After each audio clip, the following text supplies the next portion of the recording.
अस्सलाम वालेकुम नाज़रीन, ॾिसी रहिया आहियो सिंध राउंडअप में। मां आहियां बीना ज़ुल्फ़कार। सिंध राउंडअप में सभ खां पहिरियां ख़बर शामिल कंदासीं हैदराबाद जी। त रेंजर्स हैदराबाद जे लतीफ़ाबाद वारे इलाइक़े में दहशतगर्दीअ जो वॾो मंसूबो नाकाम बणाए छॾियो। जवाबी फायरिंग में रेंजर्स अहलकारनि ते ग्रेनेड उछलाईंदड़ हिकु दहशतगर्द मारिजी वियो। रेंजर्स तर्जुमान मूजिबि आपघाती बमबार इमाम बारगाह में निमाज़िन खे निशानो बणाइण जे लाइ वञी रहियो हो, जंहिंखे रेंजर्स जवाननि बर वक़्तु कार्रवाई करे मारे छॾियो। रेंजर्स तर्जुमान मूजिबि हैदराबाद जे इलाइक़े लतीफ़ाबाद नंबर 12 में हिकु आपघाती बमबार इमाम बारगाह ॾांहुं वधण जी कोशिश कई। रेंजर्स अहलकारनि जे रोकण ते बमबार अहलकारनि ते ग्रेनेड उछलायो ऐं जवाबी फायरिंग में दहशतगर्द मारिजी वियो, जॾहिं त संदसि ॿियो साथी फरार थी वियो। रेंजर्स मूजिबि मारिजी वियल दहशतगर्द वटां आपघाती जैकेट हथ कई वई, जंहिंखे बम डिस्पोज़ल अमले नाकारा बणाए छॾियो आहे। बम डिस्पोज़ल अमले जो चवणु आहे त नाकारा बणायल आपघाती जैकेट में बॉल बैरिंग न हुआ। वाक़े बाद पुलिस ऐं कानून लागू कंदड़ अहलकारनि इलाइक़े खे घेरे हेठि आणे छॾियो, जॾहिं त मारिजी वियल बमबार जो लाश इस्पताल मुंतक़िल कयो वियो आहे। नज़र ख़बर खे ॾींदासीं फैज़गंज जे हवाले सां। त फैज़गंज पुलिस मुबैना मुक़ाबले दौरान कश्मीर जे रहवासीअ खे ॾोहारी करे ज़ख़्मी हालत में गिरफ़्तार करे बंदूक हथ करण जी दावा कई आहे।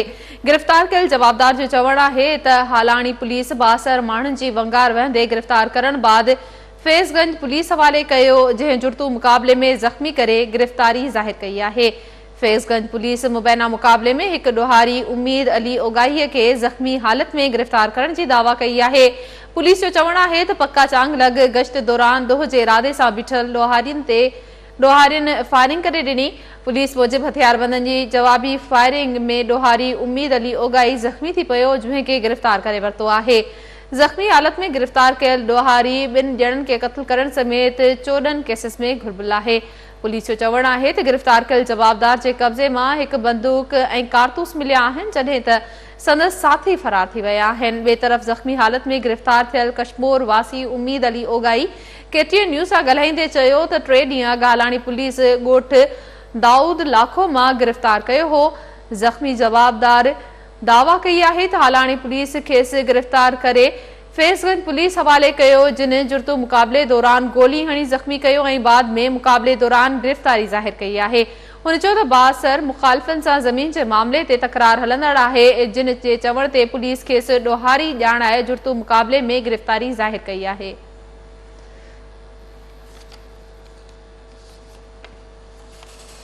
नज़र ज़िक्र कंदासीं पीरगोट जे हवाले सां। पीरगोट वेझो गुज़िरियल ॾींहुं मुबैना गुम थी वियल नौजवान जे अगवा थी वञण जी पक थी वई आहे। वारिसनि जो चवणु आहे त अब्दुल गनीअ खे अगवा कंदड़नि फ़ोन करे खेसि आज़ाद करण जे लाइ 15 लख रुपया भुंग घुरियो आहे। ॻोठ लांघा मां गुज़िरियल ॾींहुं नौजवान अब्दुल गनी पुरस्कार नमूने गुम थी वियो हो, जंहिंजे अगवा थियण जी पक थी वई आहे।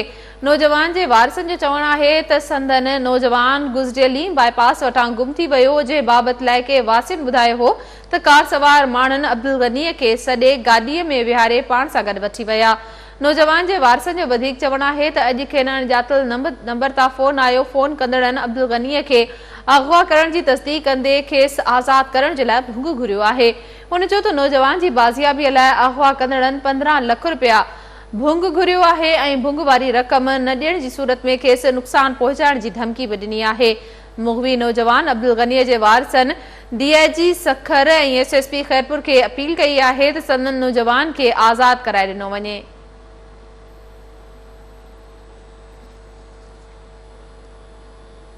सिंध में आबादगारनि खे कमंद ऐं सारियुनि जो मुनासिब अघु न मिलण ख़िलाफ़ जेकबाद दादू ऐं जोईअ में पीपी शहीद भुट्टो जे कारकुननि पारां एहतजाजी मुज़ाहिरा कया विया। आबादगारनि खे सारियुनि ऐं कमंद जो मुनासिब अघु न मिलण ख़िलाफ़ जेकबाद में पीपी शहीद भुट्टे कारकुननि रैली कढी शहर जो गश्त करण खां पोइ प्रेस क्लब वारो एहतजाजी मुज़ाहिरो कयो। दादूअ में पीपी शहीद भुट्टो जे कारकुननि कामरेड अली मोहम्मद जमाली, ज़ैन गहलो ऐं ॿियनि जी अॻवानीअ में रैली कढी प्रेस क्लब वारो मुज़ाहिरो करे धरणो हयो। एहतजाज कंदड़नि चयो त सिंध जे आबादगारनि खे कमुंद ऐं सारियुनि जो मुनासिब अघु नथो मिले, जंहिं करे ज़रात तबाहीअ जे किनारे ते पहुची वई आहे। हुननि चयो त आबादगारनि पारां केतिरा ई भेरा एहतजाज करण बावजूद कमुंद जो मुनासिब अघु नथो मिले। वक़्त सिर शुगर मिलूं न हलण करे आबादगारनि खे नुक़सान थी रहियो आहे। उन्हनि मुतालबो कयो त सारियुनि ऐं कमनि जो मुनासिब अघु मुक़ररु करे आबादगारनि खे मुआशी नुक़सान खां बचायो वञे। पीपी शहीद भुट्टो के मरकजी सर ते आबादगारन के कमन के घट अघ मिलण खिलाफ पीपी शहीद भुट्टो के कारकुनन मोहम्मद यूसुफ सोलंकी, हाशिम खोसो, सिराज बबुर, जावेद खोसो ऐं ॿियनि जी अॻवाणीअ में मखतूम लाल पार्क खां हथनि में बैनर ऐं प्ले कार्ड खणी प्रेस क्लब अॻियां एहतजाजी मुज़ाहिरो कयो वियो।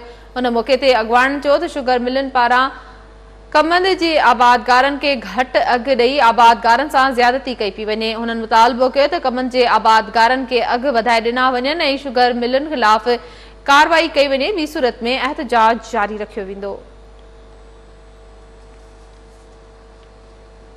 नंढी ख़बर सां शेयर कंदासीं टनीजाम के हवाले सां त टनीजाम वेझो निज़ामाणी बिरादरी जी ॿिनि धुरियुनि में ज़मीन जी मालिकियत झेड़े दौरान गोलियूं लॻण सबबि पीरसन मारिजी वियो। पुलिस 3 ॼणनि खिलाफ केस दाख़िल करे वरितो आहे। तंदो केसर में ज़मीन जी मालिकीअ वारे तकरार तां निज़ामाणी बिरादरी जी ॿिनि धुरियुनि में झेड़ो थी पियो, जंहिं दौरान हिक ॿिए मथां फायरिंग करे ॾिनी। फायरिंग के नतीजे में 60 वरियनि जो दिलदार निज़ामाणी मारिजी वियो, जंहिंजो लाश तहलके अस्पताल मां पोस्टमार्टम बाद वारिसनि हवाले कयो वियो।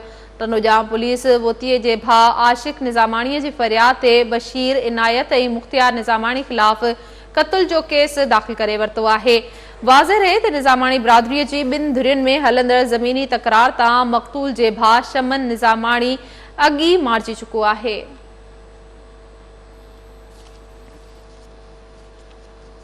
नज़र ज़िक्र कंदासीं न्यू सामटिया स्कूल के हवाले सां त कंडियारे जे ॻोठ न्यू सामटिया में प्राइमरी स्कूल जो मरमती कम न थियण खिलाफ स्कूली ॿारनि ऐं ॻोठाणनि एहतजाजी मुज़ाहिरो करे धरड़ो हयो।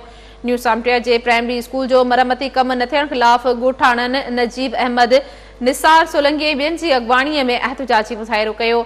एहतजाज कंदड़नि चयो त केतिराई भेरा एहतजाज करण बावजूद स्कूल जो मरमती कम शुरू न थी सघियो आहे। हुननि चयो त स्कूल जा चापोड़ किरण सबबि शागिर्दनि जो ज़ख़्मी थियण मामूल बणियल आहे, पर तालीम खाते जूं इख़्तियारियूं अघोर निंड सुतल आहिनि। एहतजाज कंदड़नि मुतालबो कयो त स्कूल जो फौरी तौर ते मरमती कम शुरू करायो वञे, ॿी सूरत में एहतजाज जारी रखियो वेंदो।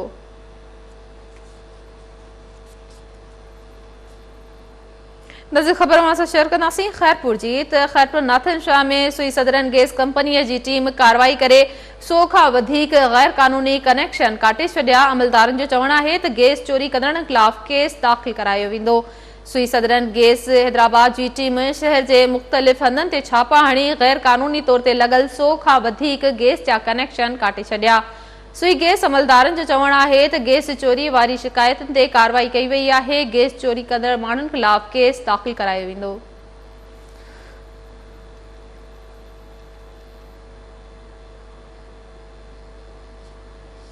नज़र ज़िक्र कंदासीं शिकारपुर के हवाले सां त शिकारपुर के ॻोठ ग़ुलाम कादिर पहोर जी रहवासी ॿिनि भेनरुनि पीउ ऐं चाचे ते इल्ज़ाम हयो आहे त इहे तकनि एवज़ विकिरो करे परिणाइण चाहिनि था। असांखे चाचो ऐं पीउ परिणाए, असां ईअं बसि वजह वठी निकिरी आया आहियूं। हाणे असांजी परिणाइण जी कढनि 1.5 लख में विकिणनि था, एॾे कचे खां हेठि चइनि। असांजी अमर खे कारमत जो एवज़ो ॾिन पिया, महीनो थी वियो आहे, असां पोइ वरी निकिरी आया। असां पंहिंजे मामे वटि वालिस जो हाजी जुमो, चाचे जो रमज़ान, उन्हीं खां असां निकिरी आया आहियूं। मुंहिंजी अम्मी खे ॾिनो कारमत जो एवज़ो, ऐं उन्हीं खां पोइ असांखे विकिणनि पिया लाख रुपए में, कचे में विकिणनि पिया। ऐं असांजे चाचे जो नालो आहे रमज़ान ऐं असांजे पीउ जो नालो आहे हाजी जुमो। असां हाणे मामे ॾे निकिरी आया आहियूं। असांखे बसि हिते रहण थो खपे पंहिंजी माउ सां गॾु बसि। हा, असांजी जाननि खे ख़तरो आहे। इहो विकिणनि था, उहो असांजे मारण जी कढाइनि। हाणे असां ओॾां मोटी न वेंदासीं, असां पंहिंजी अम्मी सां गॾु रहंदासीं बसि। नज़ीम पीर ॻोठ वेझो ॻोठ गफ़ार शाह मां गैस जी दरियाफ़्त ते ॻोठाणनि हिकु तरफ़ ख़ुशीअ जो इज़हार कयो आहे त ॿिए तरफ़ KTN न्यूज़ जे रिपोर्टर ख़ादिम जुड़ेजे सां ॻाल्हाईंदे हुननि चयो त गैस कंपनी नौकरियुनि में मक़ामी माण्हुनि खे नज़रअंदाज करे रही आहे। नाज़रीन, पीर ॻोठ लॻे ॻोठ गफ़ार शाह में गैस दरियाफ़्त थियो आहे।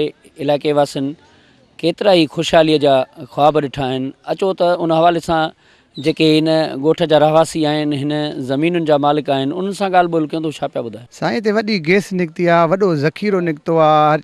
ॿाहिरि मुल्क जा चीनी बि आया आहिनि, ॿिया बि माहिर वॾा अची विया आहिनि, सॼी मिशनगिरी अची वई आहे। मसइलो इहो आहे त असां घरनि ठाहिया आहिनि, काटुरा ठाहिया आहिनि, हर शइ चीनी रहनि था, वॾा वॾा आया आहिनि चीनी। हा उहो थियनि था, पर तरक़ियाती असां वटि न थियो आहे। असांजे लाइ हा गैस ते थियनि था, माइदो बि पूरो मिलियो आहे। ॿिए नंबर में त हेॾो असांजो ज़ख़ीरो निकिरो सही किथे मिलियो आहे साईं। न असां लिखत चाहिया अथऊं, लिखनि नथा कनि। असांखे कहिड़ी कापी उनाड़ियो, मां हुनखे चयो आहे, चई चीफ खे घुराईंदा। ॿाहिरों इलाही आंदा असांजा ॻोठा किथे खयां अथव? असां ज़मीन जा मालिक आहियूं, असांजी ज़मीन आहे, असांजा माण्हू किथे हेॾा खयां अथव? हा रवासीं हिन ॻोठ जा आहियूं। पहिरियों असांखे तनख़्वाह जेका आई 500 मिलंदी, हाणे वरी 500 जाइ ते 400 रुपया कया अथऊं। ड्यूटी बि असां ॿाहिरियां सभु ॿाहिरियां आहिनि। त मुख़्तलिफ़ 5 माण्हू 4 माण्हू बसि। न न हिकु ई न, छड़ो सिक्योरिटी गार्ड हिकु ॿ खयूं अथऊं, ॻोठ वारनि खे राज़ी कयो अथऊं बसि। कुझु नौकरियूं ॾियनि, कुझु अवाम में ख़ुशहाल कनि, हिते हॉस्पिटल ठहे, ग़रीब अवाम खे कुझु थिए, हिते कुझु न थिए। सिहत जूं तालीमी कुझु बि न ॾिनूं अथऊं, छड़ो पंहिंजे बसि माण्हू अंदरि बि नथा छॾनि हाणे त कंहिंखे। सर हिननि चयो त तव्हांखे वॾी तरक़ी ॾींदासीं, स्कूल ॾींदासीं ऐं साईं हॉस्पिटल ॾींदासीं। पहिरें जीअं ही आया ईअं असांजो ट्रांसफर लॻी वियो। ही जेके माण्हू आंदा आहिनि हिननि सभई ॿाहिरियां आंदा आहिनि। असांखे रोड ठहनि पिया, हर शइ करनि पिया। रोड अध मां फिटी करे आहिनि, जेको चयो असां टेला हर शइ पची असां वधीक कमु न कंदासीं।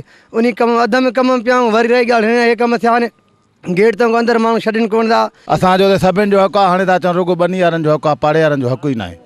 हा साईं अंदरि था वञो, चवंदा तव्हांजी बनी आहे, तव्हांजो हक़ु ई न आहे, तव्हां हेॾे अचो ई न। नाज़रीन, ॻोठ गफ़ार शाह में गैस दराफ़त जे हवाले सां तव्हां इलाइक़े वासियुनि जूं ॻाल्हियूं ॿुधियूं। कैमरामैन बिलाल जुणी सां गॾु ख़ादिम जुणी जो, KTN न्यूज़ पीर जो।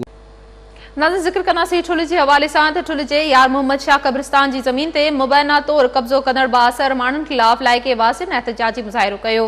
ठुल शहर जे क़ब्रिस्तान जी ज़मीन ते मुबैना कब्ज़े ख़िलाफ़ शहरनि ज़हूर, सिकंदर अली, मुनवर ऐं ॿियनि जी अॻवाणीअ में प्रेस क्लब वारो एहतजाजी मुज़ाहिरो कंदे नारेबाज़ी कई। मुज़ाहिरीन चयो त बाअसर माण्हुनि रेवेन्यू अमलदारनि सां मिली भगत करे क़ब्रिस्तान जी ज़मीन ते कब्ज़ो करे अॾावतूं करे रहिया आहिनि। हुननि चयो त केतिराई भेरा DC, असिस्टेंट कमिश्नर तोड़े ॿियनि अमलदारनि खे दरख़्वास्तूं ॾिनियूं आहिनि, पर को बि तदारुक न थी सघियो आहे। हुननि चयो त क़ब्रिस्तान जी ज़मीन ते थियल कब्ज़ो हटाइण समेत मुलविस माण्हुनि ऐं रेवेन्यू अमलदारनि ख़िलाफ़ कार्रवाई कई वञे। ॿी सूरत में एहतजाज जारी रखियो वेंदो।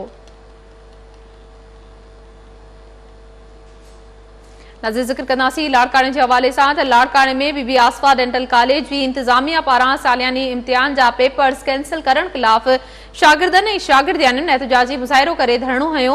एहतजाज कंदड़ शागिर्दनि जो चवणु हो त कॉलेज इंतज़ामिया पारां संदनि मुस्तक़बिल सां खेॾण जी आदत पइजी वई आहे। बीबी आसफा डेंटल कॉलेज में सालियाने इम्तिहाननि जा पेपर्स कैंसिल करण ख़िलाफ़ शागिर्दनि ऐं शागिर्दियाणियुनि अब्दुल्ला बुघियो ऐं ॿियनि जी अॻवाणीअ में VC सेक्रेटरिएट आॾो एहतजाजी मुज़ाहिरो करे धरणो हयो। शागिर्दनि जो चवणु हो त बीबी आसफा डेंटल कॉलेज में उस्तादनि जा पाण मुख़्तलिफ़ मामलनि ते इख़्तिलाफ़ हलंदा रहनि था, जंहिं सबबि इहे ॿिनि ग्रुपनि में विरहायल आहिनि। शागिर्दनि जो चवणु हो त उस्तादनि जी ज़्यादती इख़्तिलाफ़नि जे नतीजे में संदनि पढ़ाईअ वारो अमल मुतासिर थींदो रहियो आहे ऐं हाणे वरी पेपर मुलतवी कया विया आहिनि। हुननि चयो त शागिर्दनि ऐं शागिर्दियाणियुनि इम्तिहाननि जी पूरी तयारी करे वरिती आहे, पर ओचितो पेपर कैंसिल करे खेनि परेशानीअ में मुब्तला कयो वियो आहे। हुननि मुतालबो कयो त पेपर्स कैंसिल करण वारो फ़ैसिलो वापसि वठी शागिर्दनि ऐं शागिर्दाणियुनि जो साल ज़ाया थियण खां बचायो वञे। ॿी सूरत में इंतज़ामिया ख़िलाफ़ सख़्त एहतजाज कयो वेंदो। लाड़काणे में सिंध पब्लिक सर्विस कमीशन जो इम्तिहान पास कंदड़ उम्मीदवारनि कमीशन जी ने सिर जो जक करे फौरी तौर मुक़ररीअ जा आर्डर ॾियण जे लाइ एहतजाजी रैली कढी मुज़ाहिरो कयो। असिस्टेंट कमिश्नर मुख्तियार कार ऐं सेक्शन ऑफिसर जो इम्तिहान पास कंदड़ उम्मीदवारनि वहीद अब्बासी, हामिद अब्बासी ऐं ॿियनि जी अॻवाणीअ में लाड़काणे में शाहनवाज़ भुट्टो लाइब्रेरीअ खां प्रेस क्लब ताईं एहतजाजी रैली कढी मुज़ाहिरो कयो वियो। एहतजाज कंदड़ उम्मीदवारनि चयो त 2013 में 227 उम्मीदवारनि पब्लिक सर्विस कमीशन जा चटा भेटीअ वारा इम्तिहान पास कया।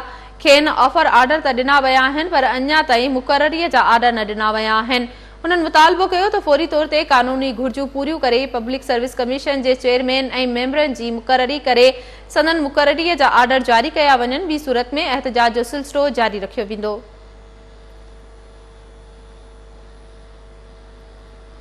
नज़र ज़िक्र कंदासीं लखी गुलाम शाह जे हवाले सां त लखी गुलाम शाह कार्रवाई करे कारे इल्ज़ाम हेठि बांदी बणायल औरत खे बाज़ियाब कराए औरत अदालत में पेश कयो। अदालत औरत हकीमा शर खे दारुल अमान मोकिले छॾियो आहे। लखी गुलाम शाह पुलिस ॻोठ मुबारक मां बाज़ियाब करायल औरत खे अॼु मक़ामी अदालत में पेश करे संदसि बयान रिकॉर्ड करायो, जंहिं बाद अदालत खेसि दारुल अमान मोकिलण जो हुकुम ॾेई छॾियो। औरत हकीमा शर अदालत में रिकॉर्ड करायल बयान में चयो आहे त संदसि ॾेर दुर मोहम्मद कारे इल्ज़ाम हणी घर में बंदि करे क़त्ल करण लाइ ॿियनि घर भातियुनि सां साज़िश सटण लॻो। हुन चयो त उन दौरान पुलिस पहुची वई जंहिं संदसि हयाती बचाए वरिती। हाणे हू वारसनि ॾांहुं वञणु नथी चाहे छो त हू हाणे खेसि क़त्ल करे छॾींदा। औरत जे रिकॉर्ड बयान तहत औरत खे दारुल अमान मोकिले छॾियो। कानपुर वेझो ॻोठ जंगी ब्रोहीअ में औरत घरू अणबड़ता मुबैना तौर ज़हर पी ज़िंदगीअ जो ॾींहुं उझाए छॾियो। जॾहिं त ॻोठ प्यारो जतोईअ में बि घरू परेशानियुनि सबबि नौजवान पाण खे गोली हणी आपघात जी कोशिश कई, जंहिंखे गणती जोगी हालत में अस्पताल मुंतक़िल कयो वियो। ॻोठ जंगी ब्रोहीअ में औरत मुस्मात पठाणी घरू अणबड़ता ज़हर पी ज़िंदगीअ जो ॾींहुं उझाए छॾियो, जंहिंजो लाश अस्पताल मां ज़रूरी कार्रवाईअ खां पोइ वारसनि हवाले कयो वियो।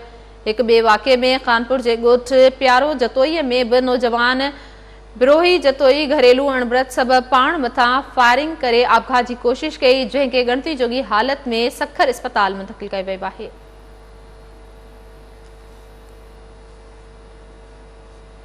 नज़र ख़बर सां शेयर कंदासीं शिकारपुर जे हवाले सां त शिकारपुर पुलिस गोले दड़े वारे इलाइक़े में मुबैना मुक़ाबले बाद 3 बदनाम ॾोहारियुनि खे गिरफ़्तार करण जी दावा कई आहे। पुलिस जो चवणु आहे त गिरफ़्तार जवाबदार क़त्ल अगवा फुरन जे केसनि में घुर्बल आहिनि। पुलिस मूजिबि गोले दड़े वारे इलाइक़े में ॾोहारियुनि सां मुक़ाबले में बदनाम ॾोहारी ख़ान जान ब्रोही, धणी बख़्श ब्रोही ऐं मुनवर ब्रोहीअ खे गिरफ़्तार कयो वियो आहे।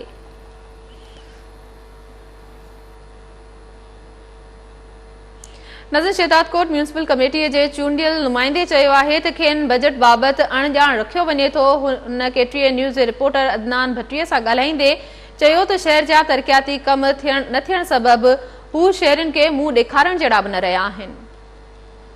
म्यूनिसिपल मां चूंडिजी आयल जेके काउंसलर आहिनि उन्हनि खे एतमाद में न वठण ऐं नज़रअंदाज़ करण खिलाफ़ अॼु उन्हनि जो गरजाणी थी आहे, इजलास थियो आहे। अचो त उन्हनि खां पुछा कयूं था त उन्हनि सां कहिड़ा मसइला आहिनि। उन मसइलो इहो आहे की जेके असांजा म्यूनिसिपल कमेटी में बजट ईंदो आहे उन जे बारे में असांखे इतमाद में नथो वरितो वञे। जेके शहदादकोट जा टैक्स वग़ैरह आहिनि, जेके इनकम था अचनि, उहे बि उन में असांखे इतमाद में नथो वरितो वञे। इहा बजट बि असांजो लिकायो थो वञे ऐं इहे जेके बि आहिनि असांखे जॾहिं चए थो चयो आहे मिनिस्टर था चवनि त इन्हनि जो जेको आहे असांजो न ॿुधाइजो ॻाल्हि। इन 207 जा जेके बि कमकार आहिनि उन्हनि जे लाइ असां गुज़ारिश कंदासीं त असांखे पंहिंजा हक़ ॾिना वञनि। ऐं जेको असांजो हिते मेन फोकस आहे गॾु थियण जो टीए में शहदादकोट जी ऑफिस में जेको 5 महीननि खां वठी हिते बजट जी तालका म्यूनिसिपल कमेटी जी असांजे शहदादकोट में उहा मुबम रखी थी वञे। असां काउंसलरनि खां असां सभु काउंसलर पाण में मीटिंग करे हिते गॾु थिया आहियूं।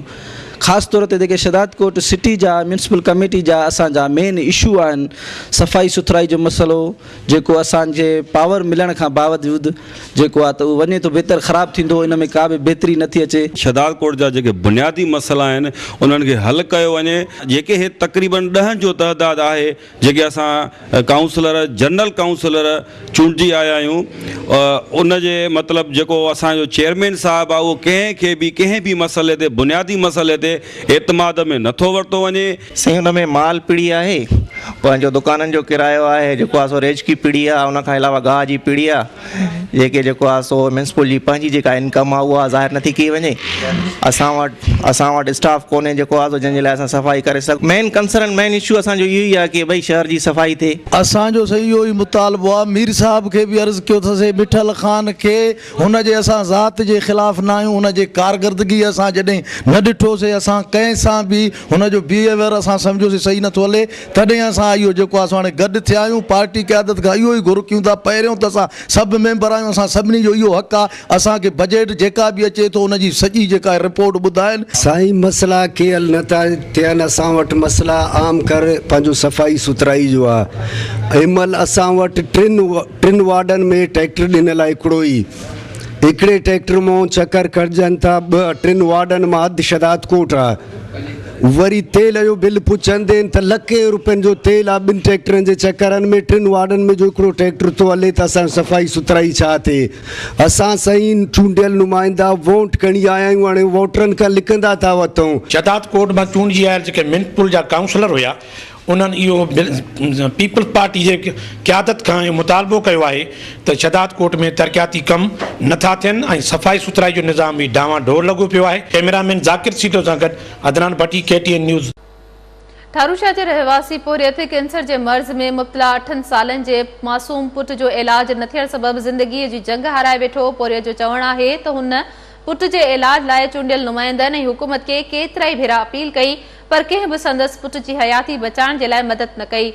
ठारूशाह जे ॻोठु ख़ुदाबख़्श सियाल वासी पोरियत मज़हर सियाल जो 8 वरियनि जो पुट अज़हर सियाल कैंसर जे मर्ज़ जो इलाज न थियण सबबि फोत थी वियो। पोरियत मज़हर सियाल जो चवणु आहे त संदसि पुट गुज़िरियल केतिरनि ई वरियनि खां कैंसर जे मर्ज़ में मुब्तला हो, जंहिंजो गुरबत बावजूदु इलाज कराईंदो रहियो। पोरियत जो चवणु हो त हुन इलाइक़े जे चूंडियल नुमाइंदनि ऐं सरहदी वारनि समेत हुकूमत खे केतिराई भेरा पुट जो इलाज कराइण जे लाइ अपील कंदो रहियो। चूंडियल नुमाइंदनि जे दरनि जा धिका खाईंदो रहियो।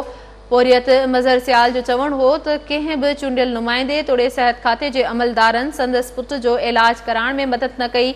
नेठ संदसि जिगर जो टुकड़ो ज़िंदगीअ जी जंग हाराए वेठो।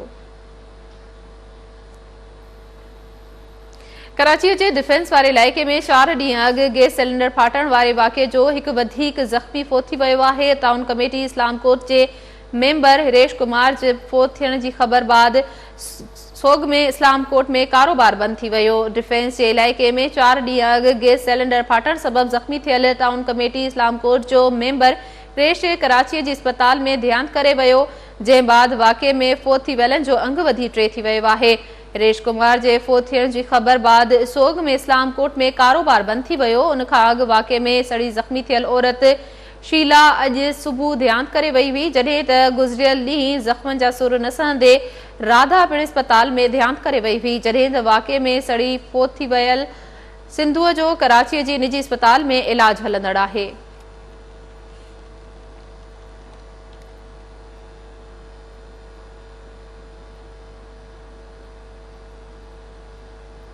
नज़र हैदराबाद जो दड़े मियाण वारो इलाइक़ो बुनियादी सहूलियतुनि खां वांझियल आहे। रहवासियुनि जो चवणु आहे त सिहत, तालीम ऐं पीअण जे साफ़ पाणीअ जी सहूलियत न हुअण सबबि खेनि ॾुखियाइयूं पेश अची रहियूं आहिनि। वधीक तफ़सील लाइ पेश आहे सलीम अल्लाह जी हीअ रिपोर्ट।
आहियूं। हुकुमराननि खे हिन इलाइक़े तरफ़ ध्यानु ॾियणु घुरिजे त जीअं हिन इलाइक़े जा बुनियादी मसइला हल थी सघनि।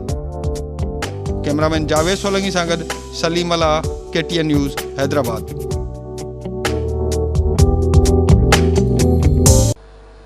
नज़र मिठीअ में गोराणो डैम जी अॾावत ख़िलाफ़ मुख़्तलिफ़ ॻोठनि जे रहवासियुनि सख़्तु एहतिजाज कयो आहे। वधीक तफ़सील लाइ पेश आहे खाटाऊ जानीअ जी हीअ रिपोर्ट। गोराणो डैम के खिलाफ़ गुज़िरियल 2 महीननि खां ही ॻोठाणा औरतूं एहतिजाज करे रहिया आहिनि। इस्लाम कोट प्रेस क्लब जे अॻियां अॻूणो MNA किशन चंद पारवाणी हिते उन्हनि सां हमदर्दी जे लाइ पहुतो आहे। उन सां ॻाल्हि था कयूं त हीउ जेको आहे सो हुक्मरान बज़िद आहिनि, हिननि ॻोठाणनि जे हिन एहतिजाज खे साईं यकजहती जो इज़हार करणु आया आहिनि, त हू हिन मामले खे कीअं था ॾिसनि? हुक्मरान जूं अखियूं बंदि आहिनि, हुनखे सोचणु खपे।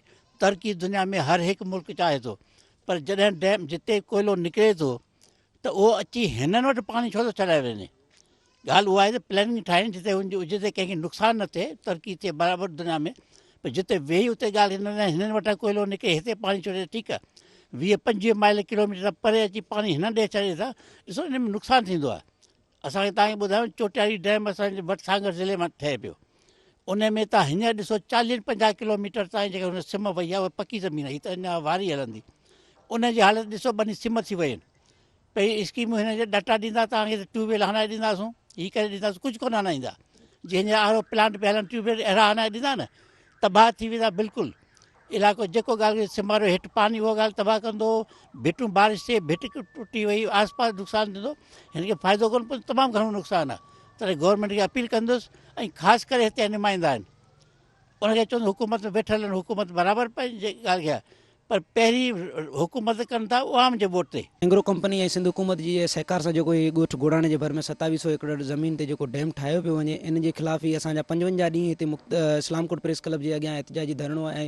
ऐं 2 ॾींहंनि खां जेको आहे उहो 4 जेके असांजा ॻोठाणा आहिनि उन्हनि मरण घड़ी ताईं बुख हड़ताल जो बि ऐलान कयो आहे। असां हुकूमत सिंध ऐं आला अख़्तियारनि खे ऐं कंपनी वारनि खे इहा पुरज़ोर अपील था कयूं त डैम जी जॻह जेका आहे उहा तब्दील करे अहिड़ी जॻह ते ठाहियो वञे जिते इंसानी आबादी खे नुक़सानु न थिए। केर बि कोन आहे, जेके MNA आया हुआ, जेके खटूमल आयो त मथे ते हथ पेरे पैसा मिलिया ऐं गाॾियूं मिलियूं, उते वञी वेही रहिया। असां का बि केरु माण्हू कोन थो अचे जेके हिते आहिनि। असां MNA आहिनि, हिकिड़ो आहे सईद, ॿियो आहे महेश, उहो पिया महेश लुटनि पिया खाइनि, असांजे मिसकिन डोज़रे में खणनि, परते पिया भॻाइनि पिया, बनियूं ॿार सभु पिया उछलीनि, ऐं वण टण सभु का शइ कोन छॾियो। असांखे घेरो ॾेई विच ते वेठा आहियूं। मरण घड़ी ताईं जेसीं असांजो मसइलो हल न थियो तेसीं बिल्कुलु असीं हड़ताल ते जारी रहंदासीं।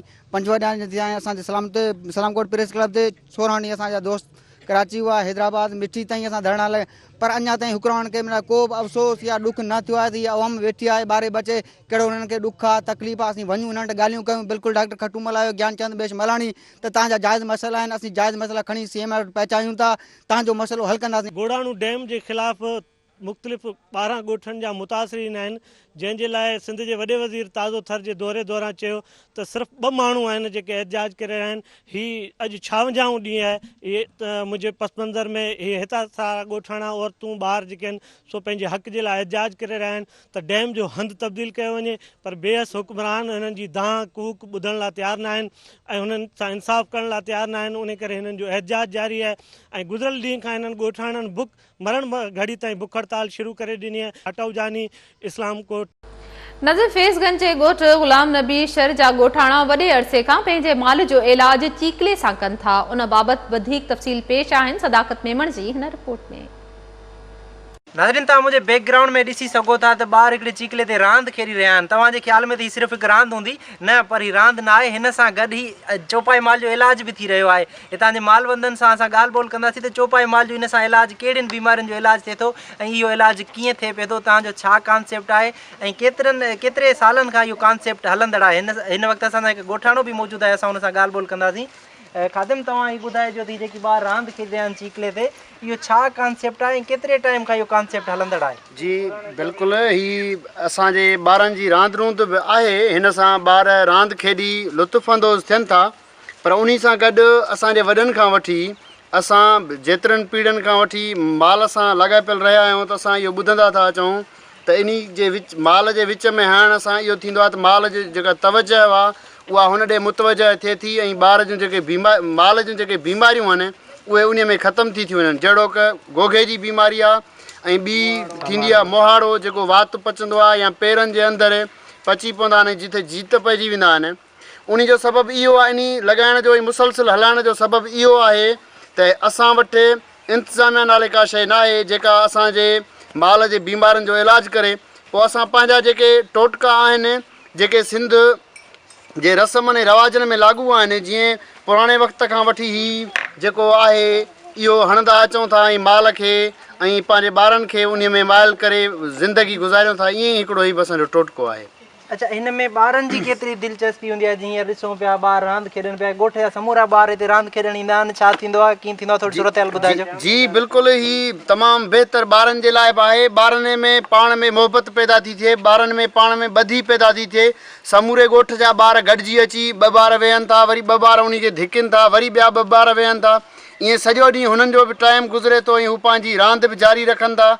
ॿियूं रांदियूं जहिड़ियूं आहिनि उन्हनि ताईं असांजूं पहुचूं न आहिनि, उन करे ॿार इहा पंहिंजी रांदि जारी रखी ऐं पंहिंजो टाइम पास कंदा। असांजे वॾनि खां वठी असुलु आहे माल जो सोण कंदा आहियूं, असुल खां वठी बीमारी खां इन खां मोहाड़े खां इन सॼी ॻाल्हि खां असुल खां वठी आहे।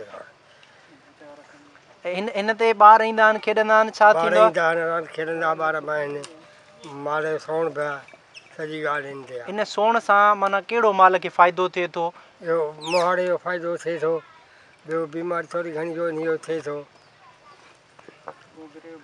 गोगड़े जो बचाव थींदो आहे। ठीकु आहे दादा। माल जे बीमारी खां बीमारी माल में न पकड़ंदी आहे, जंहिं महिल आवाज़ु कंदो आहे त उन्हनि जी बीमारी गरम बरम थी वेंदी आहे, न ईंदी आहे। मोहाड़े जो बचाव थींदो आहे, बुखार टप थो जेको हूंदो अथनि ख़तमु थी वेंदो अथनि। केतिरे टाइम खां माना कॾहिं असां त वॾनि खां ॾिसूं था, ॿुधंदा आहियूं, वॾनि खां हलाईंदा ईंदा आहियूं पिया, जेको हले थो पियो ॿुधे इहो ई जेको हले थो पियो। ठीकु आहे। असांजी इहा रांदि आहे, असां रांदि बि कंदा आहियूं, असांजे लखनि जा माल आहिनि, उन्हनि जो सोण बि आहे, असां सभई ॿार हिन ते रांदि खेॾंदा आहियूं। अच्छा, ॻोठ जा केतिरा ॿार ईंदा आहिनि, थकिजी न पवंदा हुआ जी रांदि खेॾो था? न न, वारे वारे सां ॿ चढ़ंदा आहिनि, ॿ माना लोॾींदा आहिनि। जीअं असांजे रांदि ॿार रांदि बि खेॾी रहिया आहिनि, इन जे हिसाब सां जेको असांजो लखे करोड़ रुपए जो माल बि ॿधो पियो आहे। इहो सिर्फ़ु ॿार रांदि नथा कनि, पर मक़सदु इन असांजे लखे रुपए जो माल ॿधल, उन जो चौपाए माल ॿधल, उन जे हिसाब सां बीमारी जे हिसाब सां आहे, जीअं गोगरे जी बीमारी आहे, जीअं की ॿियूं खोड़ सारियूं बीमारियूं आहिनि, उन्हनि जो बि मक़सदु सोण थी थो वञे इन में। नाज़रीन, तव्हां ॻोठाणनि जूं ॻाल्हियूं ॿुधियूं त हीअ सिर्फ़ु हिकु रांदि न आहे, रांदि सां गॾु चौपाए माल जो इलाज बि थी रहियो आहे। जेके बीमारियूं अचनि थियूं उहे बीमारियूं परे थी वञनि थियूं हिन रांदि खेॾण सां। ॿारनि जी रांदि बि आहे ऐं चौपाए माल जो इलाज बि आहे। कैमरामैन इम्तियाज़ शर सां गॾु सदाकत मेमून, KTN न्यूज़, फैज़गंज। नज़र सिंध राउंड अप में फ़िलहाल एतिरो ई।